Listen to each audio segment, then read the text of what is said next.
Welcome to KNDTV News, and this is our leading story now at 6 o'clock.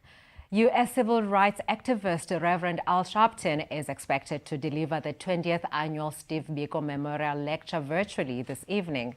This will mark the 43rd anniversary of Black Consciousness Movement leader Steve Biko's murder after he died in police cells on the 12th of September 1977.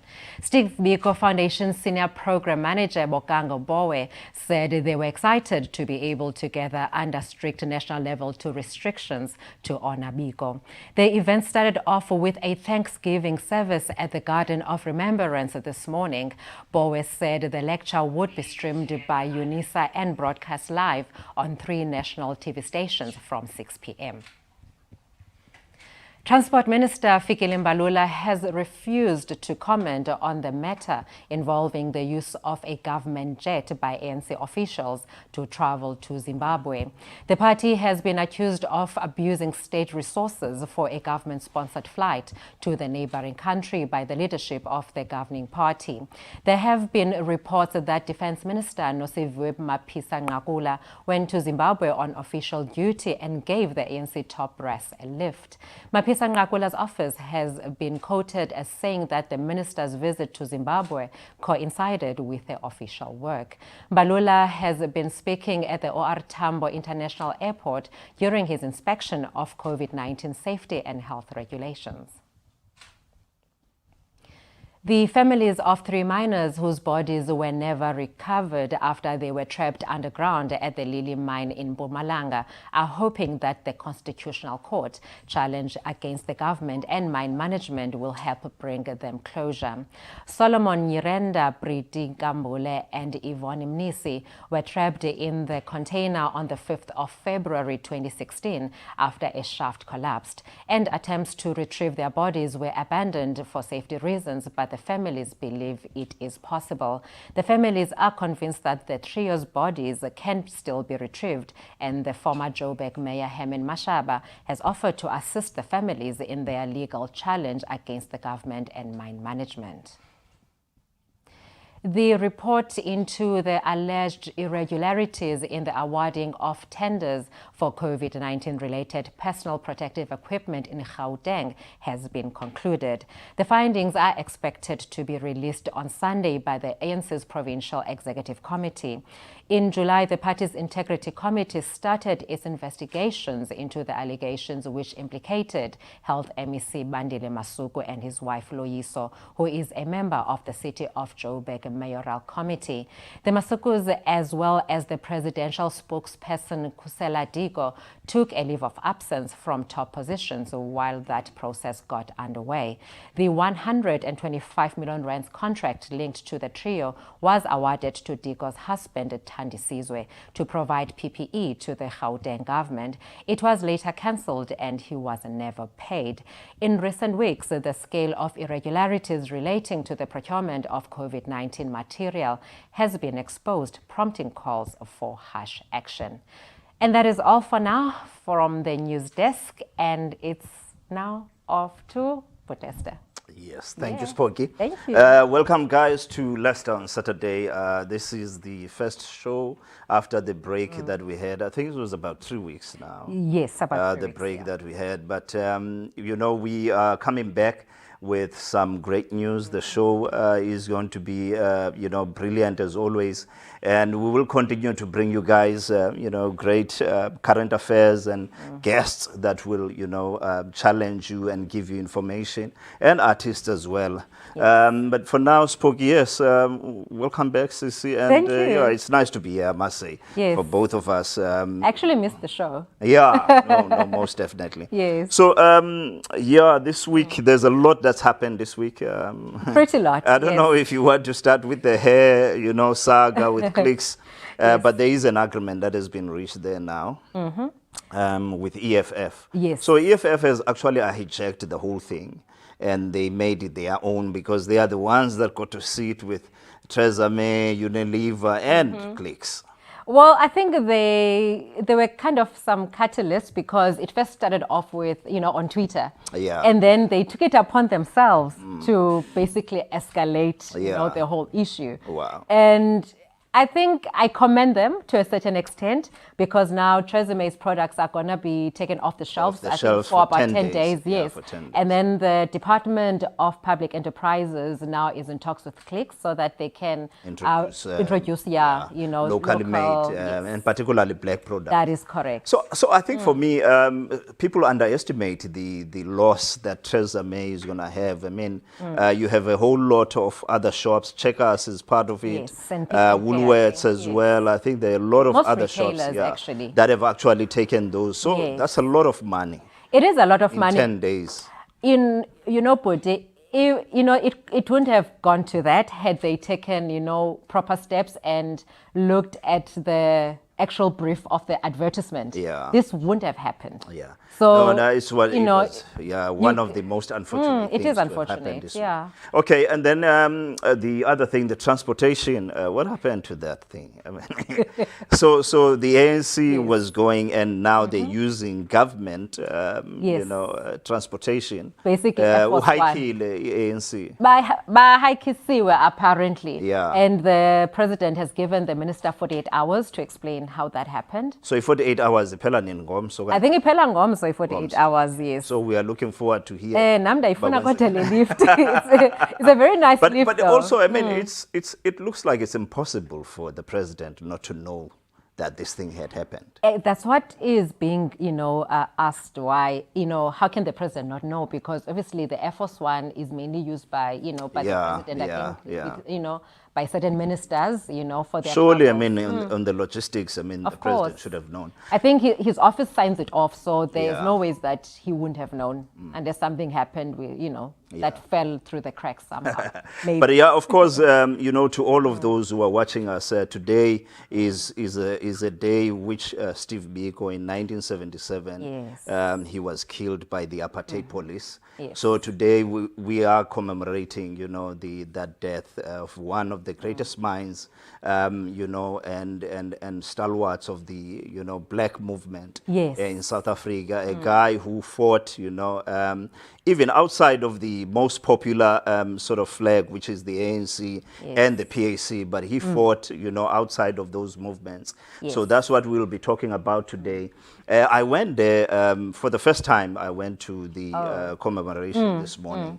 And yeah, it was kind of, interesting and great for me, to actually see it happen. And of course, Al Sharpton, what a great man. Oh, also. yes. I mean, yeah. Yes. The lecture tonight. And I think also, if you look at what has happened in America, that momentum from Black Lives Matter up until this, and we had this thing with, Clicks this week, so it all coincides. Yeah, it coincides, It's aligning because if, as I was reading about the commemoration and I looked back, what Steve Biko fought for. Yeah. It's actually what is actually happening, which is rife now in America. For sure. And also here, also in the country, in some ways or the other, there's still a lot that black people are going through. But in America, I think it's even worse at this point in time. Okay, guys, we are going to take a break. We have a guest here in the studio. His name is Masinuka. He's from Azapo. So we'll be talking most definitely about Steve Bantu Biko, his journey, his ideas, the Black Consciousness Movement. We'll be talking about the Azapo and the link between the idea of Steve Biko. And also, I mean, a lot of things to talk about around us. Are we really recognizing Steve Biko enough in South Africa with the current government? And also, what is it as a black nation that we can make sure that his ideas continue to live on? So that's what we are going to be talking about after the break. Yes. KNR is on the pulse of local and international content, offering audiences an opportunity to be part of the global conversation in a fast-changing and increasingly digitized world of communication. Headquartered in East London, Eastern Cape, we broadcast nationwide and stream to the world. As the day breaks, social crossover with Loza Wamvene touches the airwaves, pregnant with compelling content. We talk about everything that you need to know in the morning. It will help you prepare for the day in a special way. KNR HTC's Aina Media must be netting. In an increasingly digitized and global economy, businesses and state entities are under pressure to stand out and create awareness about key offerings and new services. Now, ladies and gentlemen, let's do radio according to you.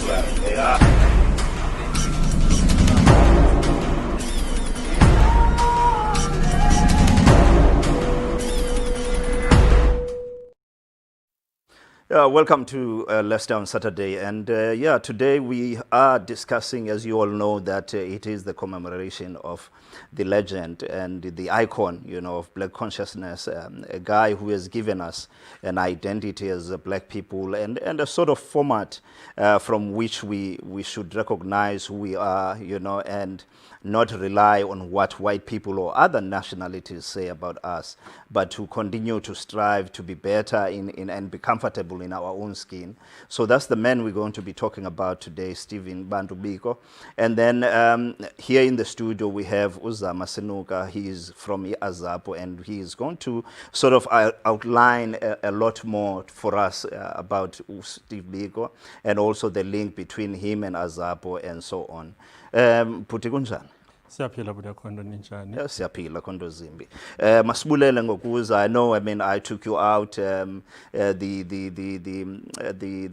memorial lecture is going to be happening soon, so you're going to be missing out on that. So mnanawe sizayibukela later on. Yes, but today, in the morning when we were there for, the laying of the wreaths and all of that, tell me about that moment. What did it, what kind of memories did it bring out for you?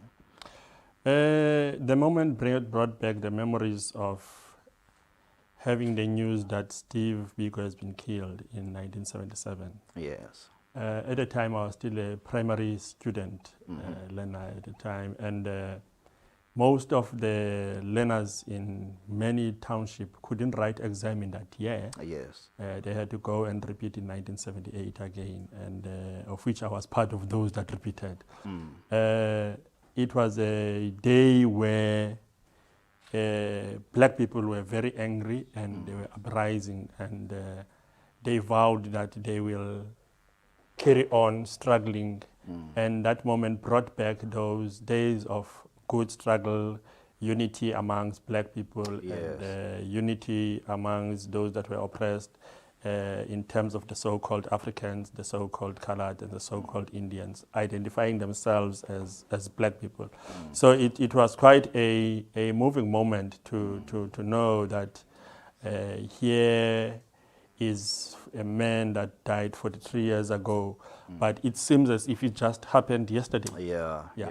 That's I can imagine, because the idea of someone dying, and this is what the preacher was saying, that he is a martyr, a man being killed for what he believes in, for the struggle of Black people, and particularly his ideology, because his ideology is what put him in trouble. His ideology was actually bringing up the pride of Black people to say, look, be comfortable in your own skin.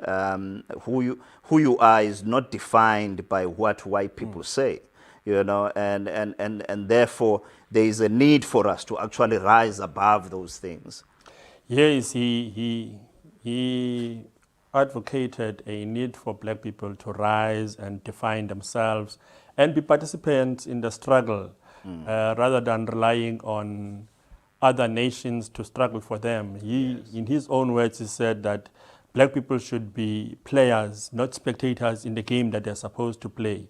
So he also said Black people should conquer the concept of fear.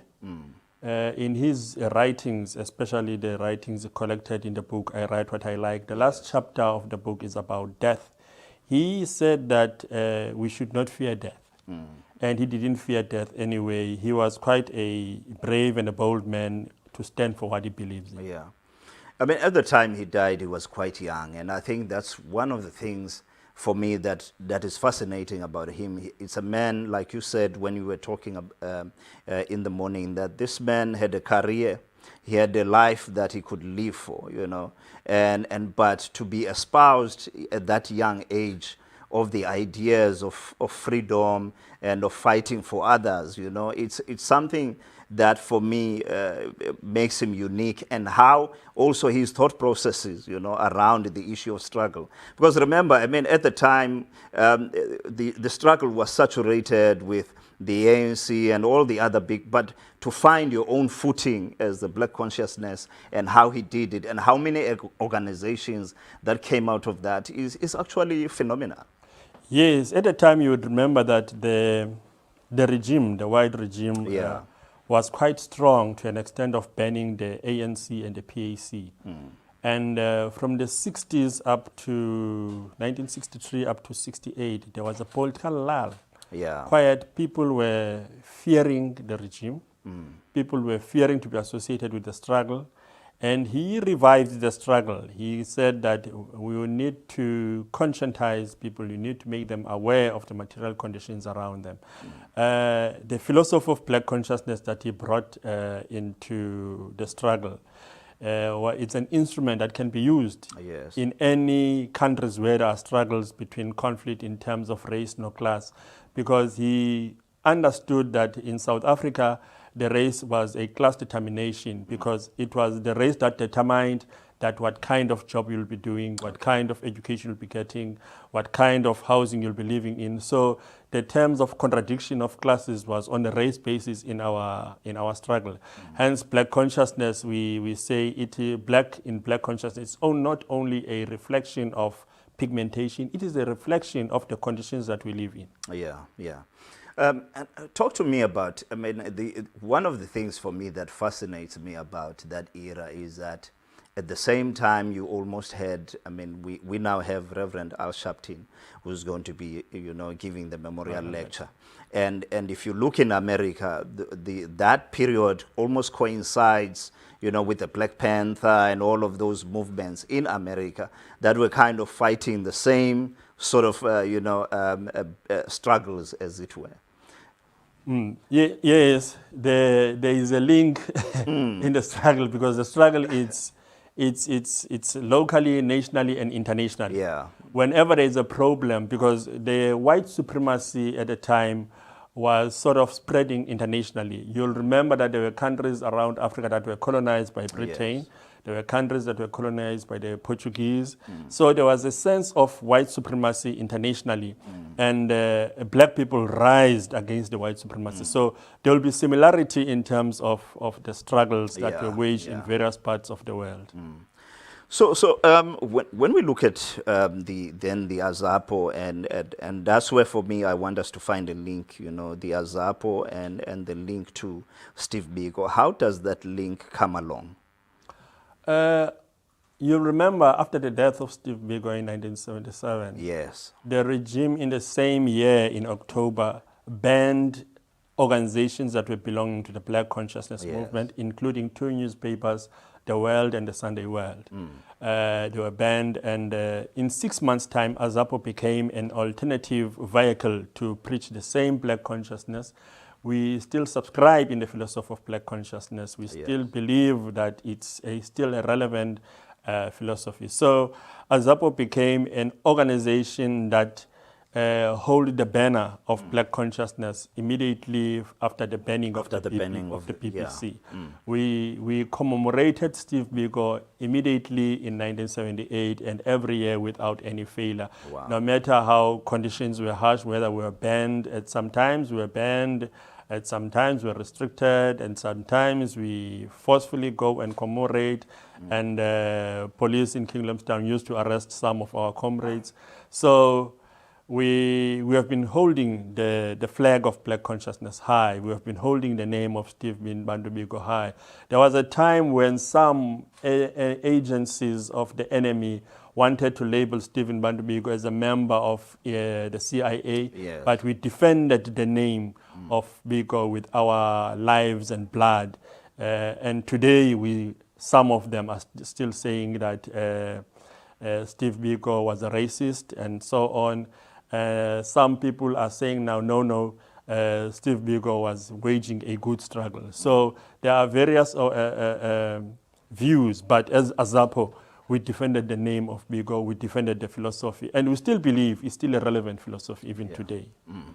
Okay, we will go to the break, and after the break, I want us to touch on a number of things that I think are glaring in terms of what we just spoke about, myself and Spoky, around what the struggle continues, so to speak, the Glick saga, and how then we can utilize Biko's ideas, the idea of black consciousness, to continue to fight those struggles that we have. So we'll take a break, and after the break, we'll continue with the conversations. KNR is on the pulse of local and international content, offering audiences an opportunity to be part of the global conversation in a fast-changing and increasingly digitized world of communication. Headquartered in East London, Eastern Cape, we broadcast nationwide and stream to the world. 9 to 12 is a continuation of compelling content which appeals to our diverse society. Lulu Armans and Nels Diniso, the producer of the show, have something customized for you. It is a lifestyle magazine show. We range from health to relationships, celebrating women on top. And of course, on Thursdays, we focus on tourism, especially in the Eastern Cape. We bring you Your Way. Friday, we do radio according to you. In an increasingly digitized and global economy, businesses and state entities are under pressure to stand out and create awareness about key offerings and new services. Now, ladies and gentlemen, let's do radio according to you.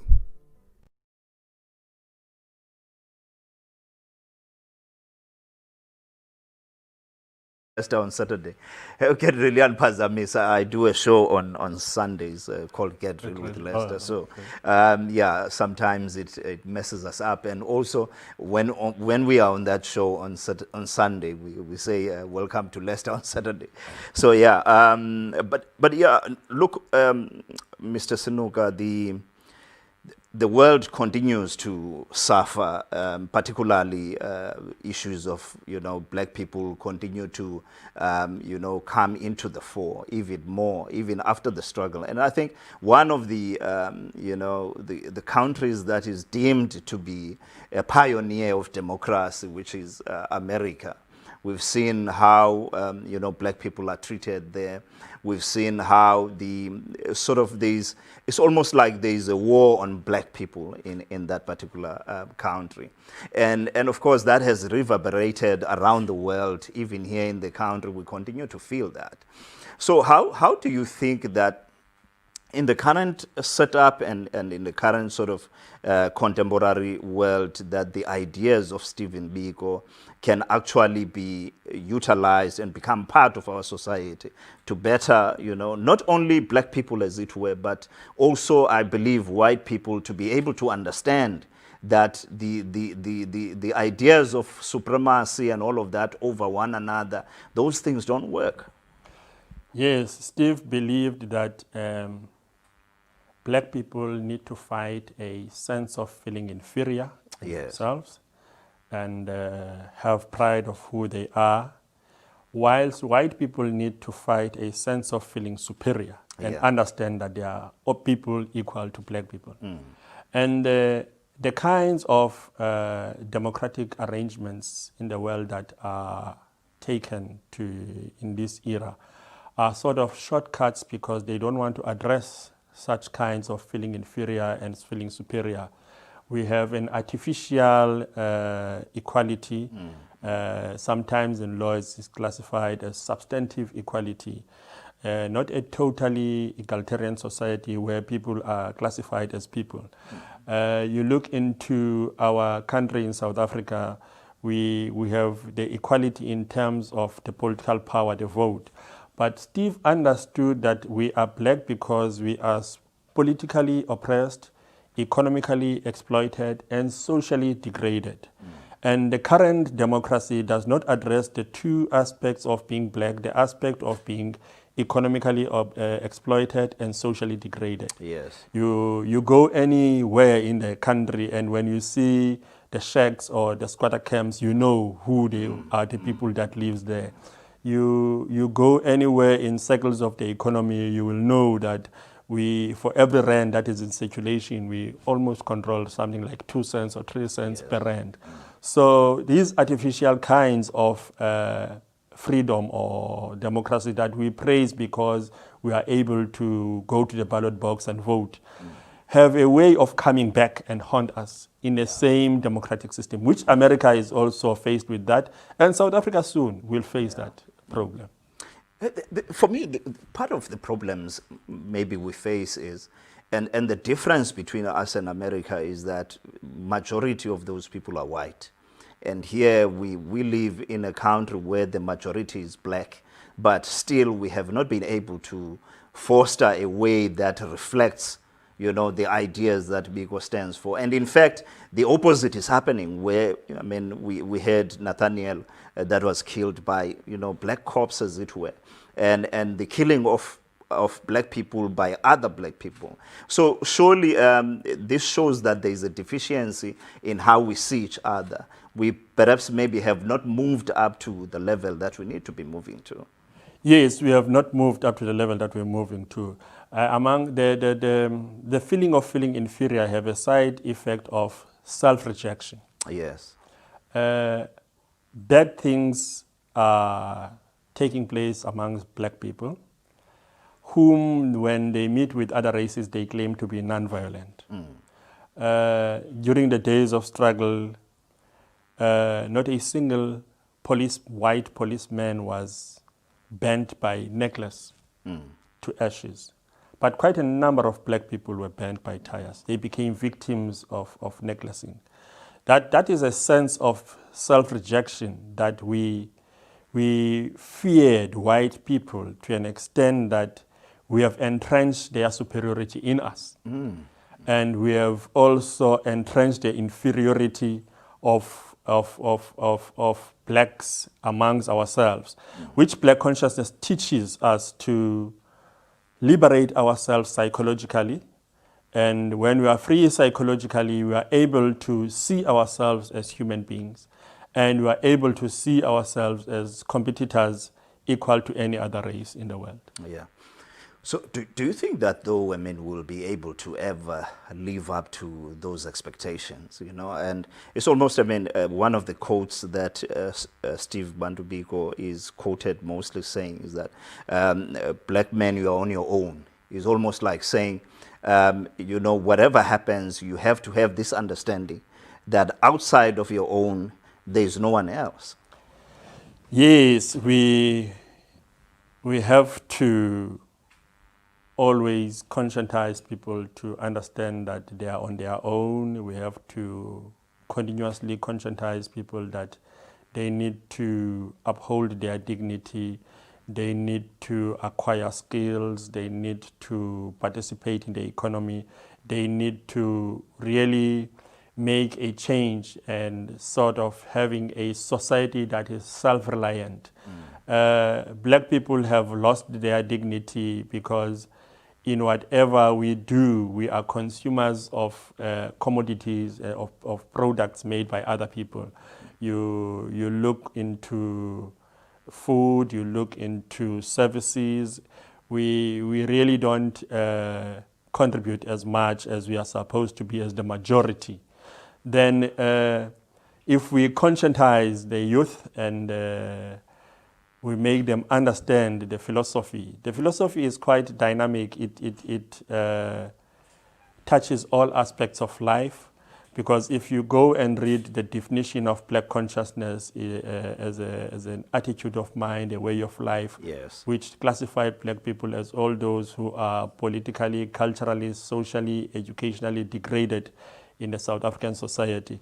So you find that black consciousness in its foundation was sort of trying to touch all aspects of life to say, what are we doing in terms of education? What are we doing in terms of culture? What are we doing in terms of economy? What are we doing in terms of politics? So as to say, black men, you need to really participate in these kinds of struggle.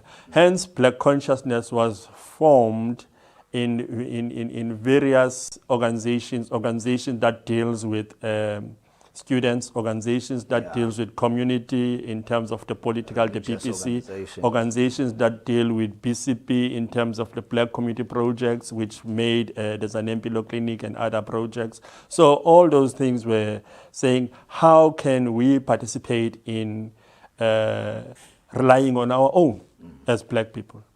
So how do we do that now? Because for me, one of the things that I find,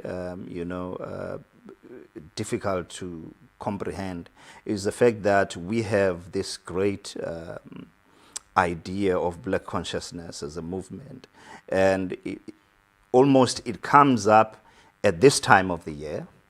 During the year, nothing happens. And then the other thing is that when it comes up this time of the year, then all of us are, rising up and talking about Biko and all of that. But we don't find the footprint throughout the year, except for this year, this particular month. And how do we make sure that that footprint is actually live and it becomes a living organism, on a daily basis? The footprint of black consciousness is facing quite a number of opposition, not only nationally but also internationally. Yes. The philosophy is seen as a dangerous philosophy in terms of the imperialist.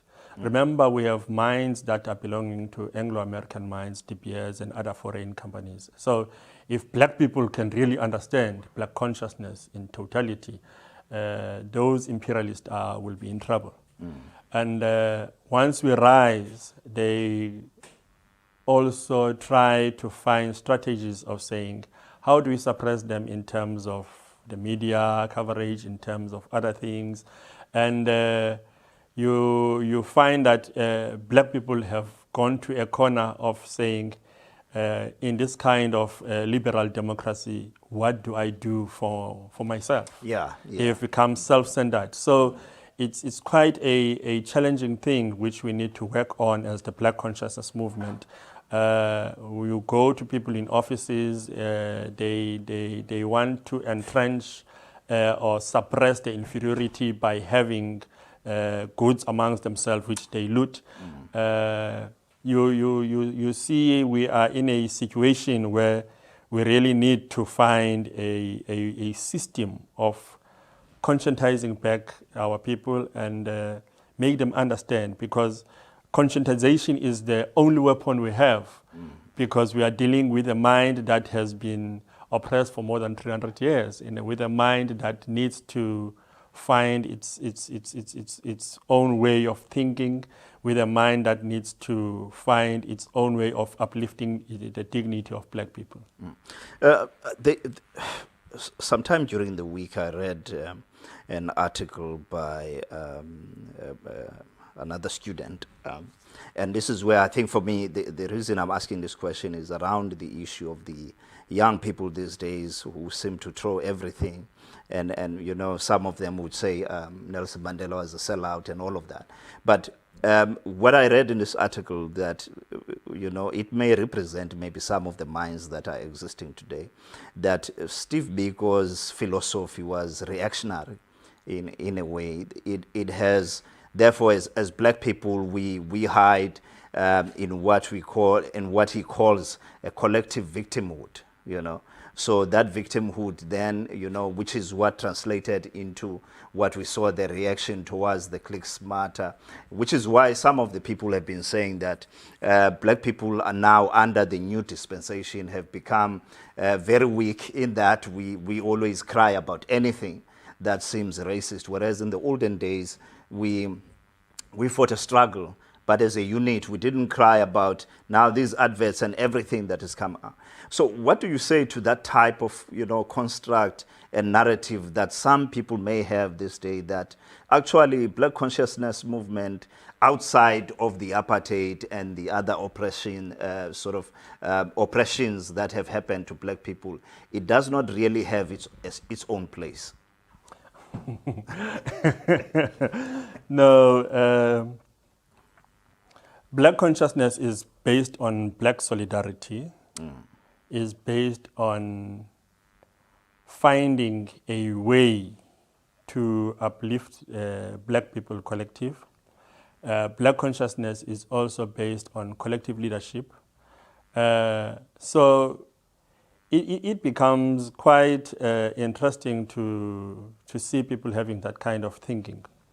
But Black consciousness, it's analyzing the theory of contradictions in the society in a way that reflects what's happening practically amongst the Black community. Black consciousness understands that in any struggle, there's a class that dominates and there's a class that is dominated. And up until there's that conflict between the dominated and the one that dominates, there won't be a synthesis. That's what Marx said, that there's an antithesis and there's a thesis, and then once they collude, there will be the synthesis where there will be a total equal society. In Black consciousness, in Steve Biko's words, he said that Black people in a free society will learn to live in a system that does not reflect racism, any form of race. He said there will be total equality before the law, and then he said the political vanguard will have a duty to educate Black people on how to live in an equal society, as well as on how to live in a socialist economic system. He said there is quite a number of things to be learned. Today we say equality is substantive because it's only based on the law and voting and so on. And when we look into the economic cycles, we are out. When we look to social standard of living, we are out, and which is quite a number of things that needs to be addressed. Even the current government, in its pieces of legislation, when you look to Employment Equity Act, it addresses that there is quite a number of inequality, and as such, we need to affirm Black people. But the problem is affirming the majority in the positions that are held by the minority is quite a big struggle, which means that affirmation alone will not work up until there is a system like Black consciousness, which says, let's do things on our own, rather than waiting for employment equity to address all our problems. We can't. So what is now Azapo doing to actually, we know that on the political sphere, Azapo is kind of non-existent at the moment. But what is it doing in its position of operation at the moment? Yes, currently Azapo has become weak. That's a fact. We cannot run away in terms of the votes and so on. But Azapo has become strong internally in terms of its leadership, how we are educating our people, how we are building leaders to have various layers of leadership. We have a more young-looking leadership. President Strike, Comrade Strike Thukwane as the president, and many other provincial leaders that we're building. Because we believe that if we build the youth or the young leaders, we will be able to carry the struggle forward again. We also believe we may have other organizations that we worked with, not necessarily in terms of the political circles, but in terms of how do we inject the self-reliance in terms of the economy. Yeah. how do we inject the spirit of saying, let's guide those that are in education, those that are learning, to say what subject or what courses are becoming critical in order to serve our community. AZAPO is still believing that we still have a role to play. Yes, we might not be in parliament. Yes, we might not be in provincial legislatures. Yes, we might not be in any municipal in terms of leading municipalities, but we still have a role to play in the society.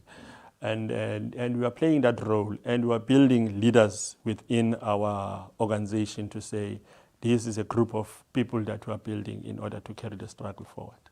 So is AZAPO now is it still national in terms of its outlook? You still have other people in other provinces? We still have other people in other provinces. Okay. We are still national in outlook, and that's outlook we don't want to compromise. Yeah. Because some were saying, AZAPO, you may shift your resources and focus in one province. Yeah. And we're saying, no, we are not going to be a provincial organization. We still have a national outlook, and we still struggle towards a national outlook. Because remember, AZAPO still believes that we still need to have a unitary state, which now we have a quasi-federal state, where the provincial legislatures are there, but with no powers to make any act and so on, but just as sites of echoing what the national government is saying. Lastly, I mean, one of the things that for me, and it's my observation, but I'd want to put it out to you with regards to the government and how it celebrates, or put up people like Stephen Bantu Biko, the likes of Robert Sobukwe, and this is the question is basically in a way based on my view that in my observations I see that there's not enough that is being done to kind of celebrate what these men have done, and therefore is it because they are not part of the political party that is in power at the moment? No organization in power, no organization in power can just give its own platform freely or expose those that follow it to philosophy like Black consciousness or Pan-Africanism. Remember that the more Black people understand what Steve was standing for, and the more Black people understand what we are standing for as the Black consciousness movement, some people may decide to say, okay, I didn't understand that they are standing for this, then therefore let me follow them. And then it's going to threaten the voters in terms of the fellowship. But it is quite bad that we have been in this kind of environment where national heroes, we don't celebrate them as national heroes. We celebrate them in terms of the political parties they belong to. Yeah. You cannot, it's a fact that Chris Hani played a role in the struggle. He needs to be celebrated as a national hero. It's a fact that Oliver Tambo played a role. He maintained ANC in exile for quite a number of years without failing, and he is a hero of the struggle. But if he's seen only as a hero of the ANC, that is also wrong. We also have other heroes that died in the struggle of Black consciousness, which also we feel that they need to be celebrated as heroes of struggle. In 1974, Mkhuputso Abraham Tiro left the country for Botswana to start a mission of an exile organization of PC in Botswana. He was parcel bombed. We have Mapetla Mohape, who was killed in Cairo Police Station in 1976. And we have quite a number of other people that really died. And when we celebrate them, if we're going to celebrate them in our small corners and so on, in terms of AZAPO, in terms of ANC or PAC, rather than the nation celebrating them as heroes of struggle of the nation. Because the struggle does not belong to AZAPO, the struggle does not belong to PAC, the struggle does not belong to the ANC. Our forefathers fought the struggle as soon as the white settlers come to take the land. And then those struggles were struggles where many of our leaders came. They evolved into what we have now. Yeah.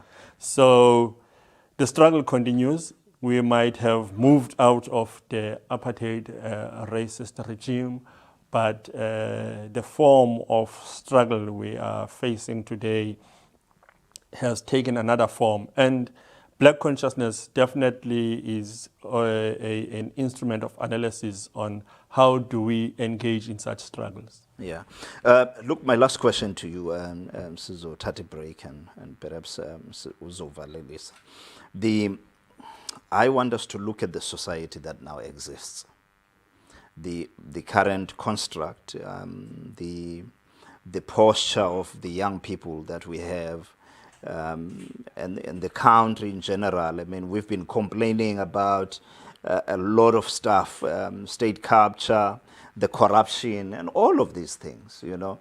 And one of the things, obviously, often asked, any journalist will ask this question: what do you think Steve Biko would do in this current climate? And how do you think he would feel about, you know, observing the kind of things that are happening currently? Let me start with the tail to say how would he feel? He would feel very bad about the current situation. The posture of our society, we have a number of people that entered into corruption and try to get as much wealth as they can to suppress the feeling of feeling inferior. Yes.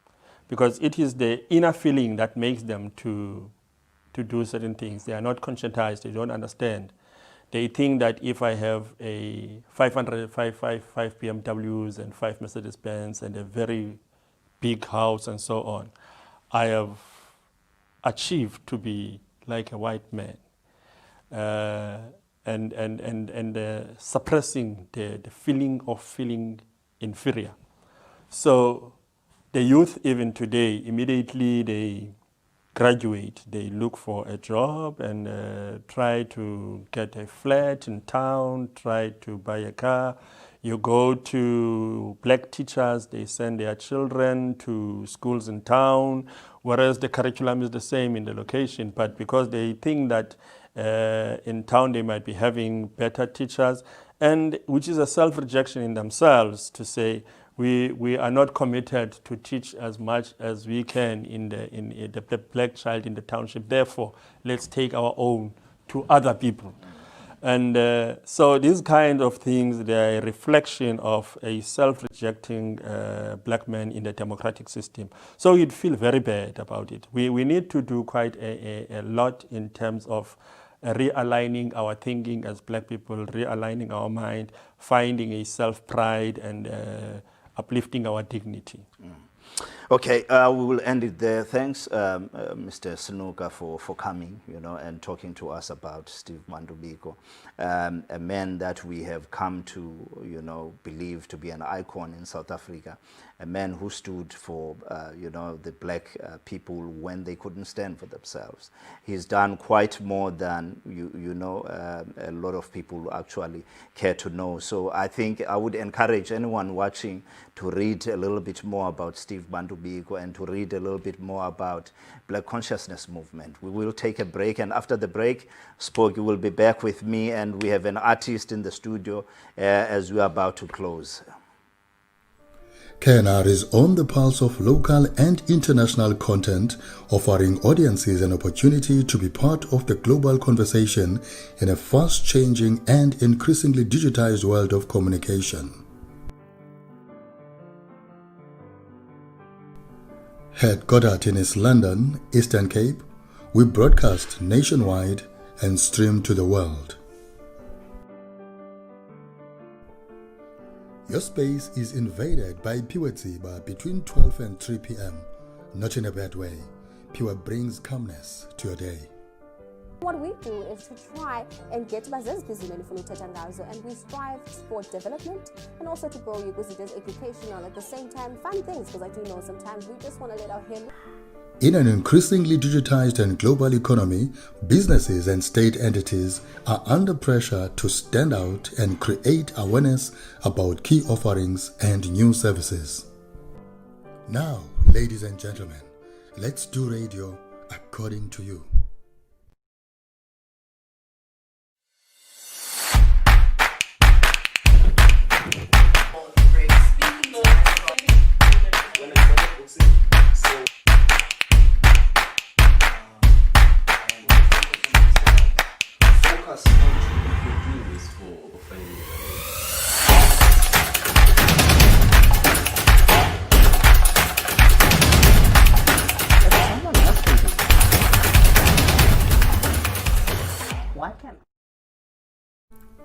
KNR is on the pulse of local and international content, offering audiences an opportunity to be part of the global conversation in a fast-changing and increasingly digitized world of communication.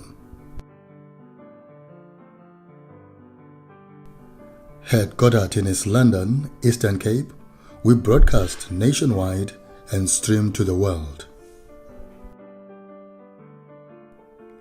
KNR Drive with Sizwe and Asha drives you to wherever in style. Their vibrant energy and passion with what they do is their winning formula. KNR Drive is an afternoon drive that educate, entertain, inspire, and inform you. And keep listeners updated all the time about traffic, music, technology. This show will definitely drive you home. Believe me. In an increasingly digitized and global economy, businesses and state entities are under pressure to stand out and create awareness about key offerings and new services. Now, ladies and gentlemen, let's do radio according to you. Welcome back to Leicester on Saturday. We are now coming to almost the end of the show. So, Spooky, welcome back. We have an artist in the studio. He just released a single. Beautiful one. Yeah, it's called Relationships. Doesn't doing relationships, but yeah. So his name is TT, and he will be, giving us an appearance now in the studio. So we will be handing over to him and to hear what he has to say, and then after that, Spooky will give us the news. TT.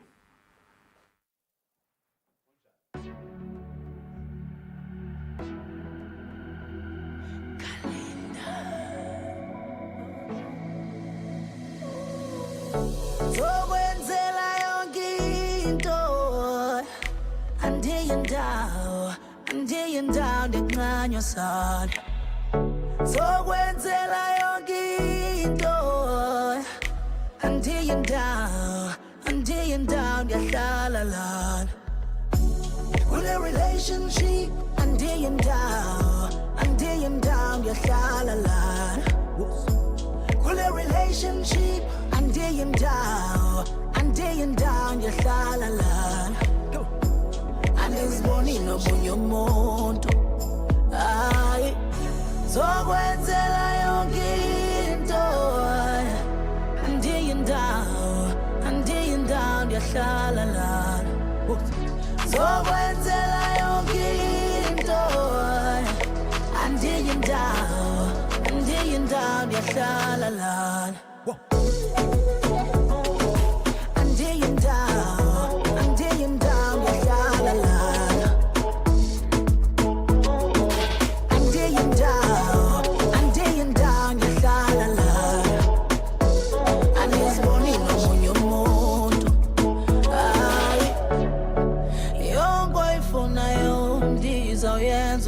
Uhlale bomini bam.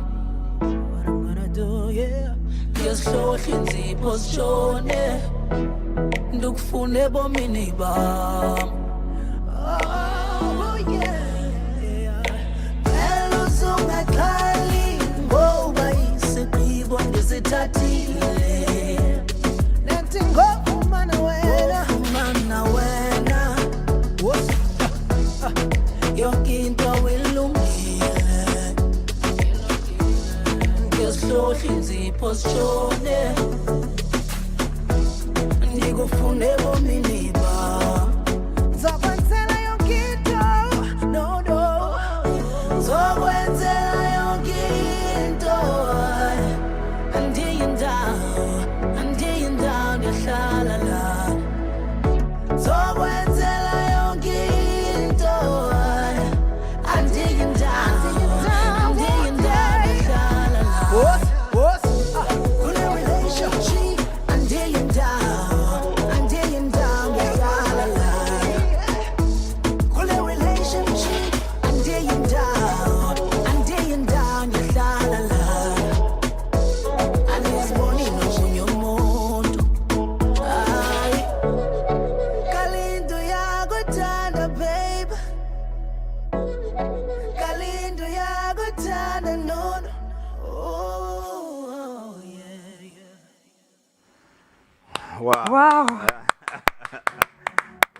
So yeah, this is Titi. Wow. And that single is available on all digital platforms, so you can download it and hear his music. And I mean, this boy, I know him.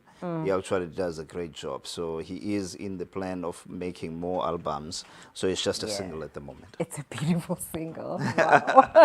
Yeah, I mean the beat and Yes. sort of course, I mean one of the reasons that we are in a Heritage Month. Yes, we so, are. We're trying to celebrate all things African. Yes. Sporky, you heard, the story of Stephen Bantu Biko. Yes.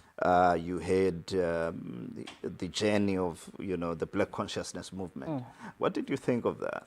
I think it's something that we should celebrate every day, and we should be proud of our Blackness. And being too westernized, it's not an end all and be all of life. We should stick to our roots. Yes, we should embrace change. However, we must remember who we are. Yeah. Yes. One of the things that Mr. Sinuka strikes me on when he's talking about us being consumers. Yes. Ngoku, in our time, even as it's very strange that you find this in a Chinese shop. Exactly. And Chinese are selling us, our own traditional clothing. Yes. And that's how far gone we are, as a Black nation. We should uplift each other. Yeah, we should really work hard on making sure that we become part of the economy. Exactly. And that is so true. And that economy weaves its way within the Black community. Exactly. So we'll take a break, and then after the break, we will go into the news. Uspoki will be ready for us.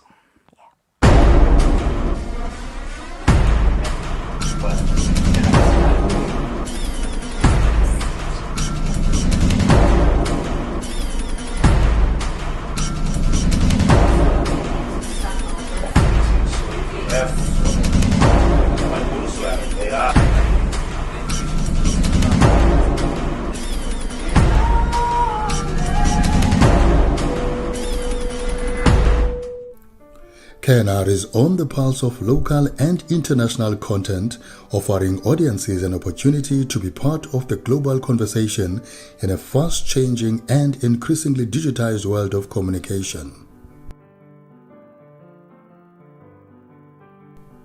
Headquartered in East London, Eastern Cape, we broadcast nationwide and stream to the world. KNR Drive with Sizwe and Asha drives you to wherever in style. Their vibrant energy and passion with what they do is their winning formula. KNR Drive is an afternoon drive that educate, entertain, inspire, and inform you.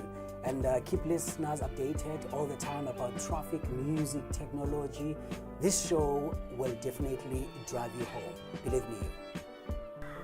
In an increasingly digitized and global economy, businesses and state entities are under pressure to stand out and create awareness about key offerings and new services. Now, ladies and gentlemen, let's do radio according to you.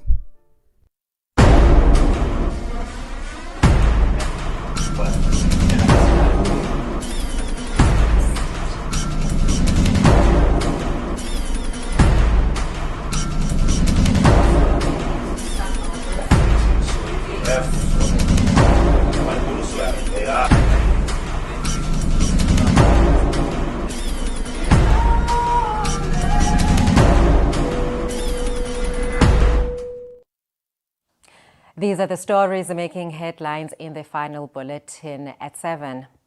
A Cape Town teen has launched an e-hailing service strictly for women. The app-driven Women Go service hires only female drivers and operates around the mother city. Founder Asiphe Mkefa says that she wanted to offer a more secure option to female passengers in response to gender-based violence. Mkefa said she needed to create a society where women can actually feel safe in their own taxi service and won't have any fear. While some have welcomed the initiative, the teen and her family have been forced to seek refuge elsewhere due to threats by taxi bosses.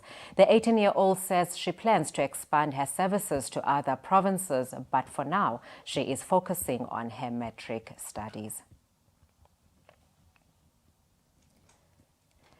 The organization Undoing Tax Abuse Outer has added its voice to growing calls for the government to be held accountable for the use of a military jet by an ANC delegation to Zimbabwe.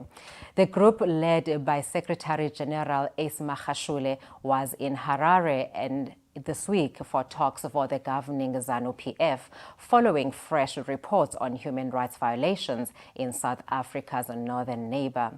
President Cyril Ramaphosa has asked Defense Minister Nosiviwe Mapisa-Nqakula to explain how state resources in the form of an SANDF aircraft were used for an ANC mission to Zimbabwe. And while Mapisa-Nqakula works on her response, which the president is expecting by Sunday, Outer is piling on the pressure. The Independent Police Investigative Directorate is investigating the death of an Elsies River man in the Western Cape. It's understood that 30-year-old Leroy Oliphant was in the custody of the SAPS's anti-gang unit at the time of his passing. IPID said the probe into Oliphant's death has started. Spokesperson Dileka Xola said that an investigator had already been assigned to oversee Oliphant's post-mortem. Oliphant was taken into custody on Tuesday, and the circumstances surrounding his arrest remain unclear. An alleged kidnapper who was foiled as he tried to abduct a child at a restaurant in Florida has admitted he was working as part of a syndicate. The man was quickly apprehended by the owner of the restaurant on Friday as he tried to grab the young girl who was seated at a table. The NPA is yet to confirm further details around the case. That was all from the news desk, and thank you for tuning in to Best on Saturdays. Yes, I think the one thing we missed, the passing of Advocate. George Bizos, yes. His soul rest in peace this Indeed. week. I think we continue. I think this year has been dealing us some big blows. A lot. In terms of, the people that have actually contributed in our society. That is correct. But I'm not one of those, I'm not one of those to say it's a great loss. I mean, what else could he have done now? No, he was resting, actually, because he did quite a great job, during, that time. And I think now, as we were talking off air earlier on before the program started, we're saying that actually everyone that was on that Rivonia trial has passed on. No one is I think, alive.